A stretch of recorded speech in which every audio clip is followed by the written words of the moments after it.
Welcome to Counterpoint. I'm Tanya Granick-Allen. You've heard the news and seen the headlines. Canadian Michael Spavor was convicted by Chinese courts of spying and has been sentenced to 11 years in prison. Recall that Michael Spavor is one of the two Michaels, Michael Kovrig being the other, who were both suddenly arrested in December 2018 and have been held in prison in China since then. The arrest of the two Michaels, and now the sentencing of one, has been called by critics as hostage diplomacy, in which these two Michaels are being used as bargaining chips. And for what? It seems to all boil down to the Canadian arrest and perhaps soon extradition of Chinese Huawei CFO Meng Wanzhou. It's sort of like chess, but with rule breaking. Canada takes a pawn, China takes two pawns. Canada moves a rook, China moves two rooks.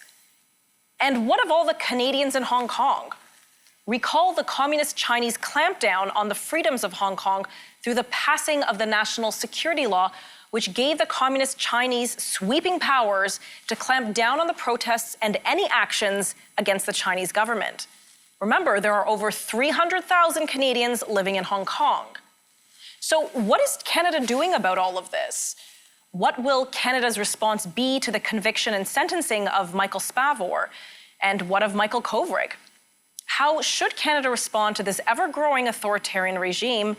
What is our next chess move?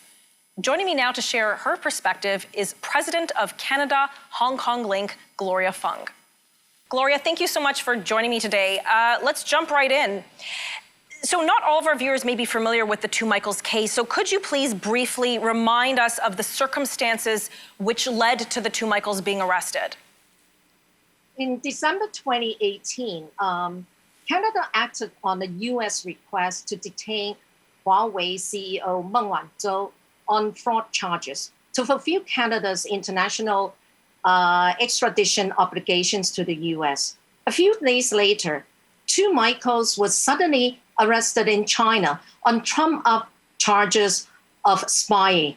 And the two Michaels have essentially been taken as hostages to pressure Canada to release Meng. So Meng's detention is in compliance with international law, and the conditions of her detentions are such that she can wander around in Vancouver wearing an ankle bracelet and host parties at her luxurious mansion there. And she can also employ a team of lawyers to defend her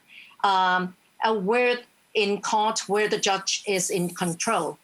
But on the other hand, the two Michaels have been detained in solitary confinement in Chinese jail without any access to family, legal counsel, and only very short occasional visit by consular officials. So the court process is, of course, a sham. Well, now with the sentencing of one of the Michaels, some of us wonder, well, doesn't seem like a legitimate system, or this is very anti-democratic. How will the other Michael fare? Is there actually any hope for him?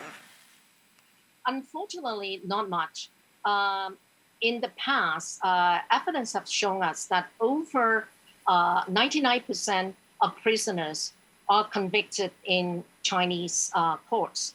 And furthermore, this is a political case, not a real criminal trial. China sees the two Michaels as pawns in the game.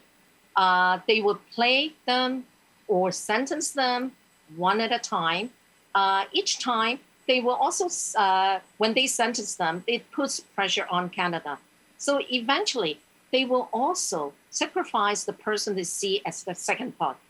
And the law in China is whatever that suits the best interests of the Chinese Communist Party. There's no fair judicial proceeding at all. Right. Okay, well, we have 45 seconds left before commercial. I know this is a big question, but what do you think Canada should be doing? Well, I think a lot of people have suggested that we should let Meng go in order to get the two Michaels back. But giving in to hostage takers sends the wrong message that hostage diplomacy works, and we would put a target on the back of every Canadian in China. So the only appropriate response to China's bullying is to work with our international allies, especially US, to send the coordinated Right. message that when China breaks international law, there will be a price to pay. There will be consequences. Right.